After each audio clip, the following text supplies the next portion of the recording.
Bizge aytçı. Sen bunu qaysı biylигиңмен айтып жатасың? Мындай бийликти сага ким берди? Мен да силерге bir суроо берейин. Же кыяны чөмүлдүрүү расмиси Кудайдан беле же адамдардан ба?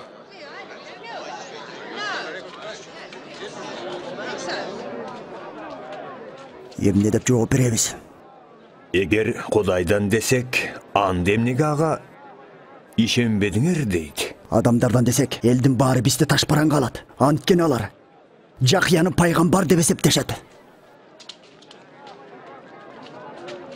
Кимден экенин билбейбиз. Анда мен да кайсы бийлик менен жасап жатканымды айтпайм.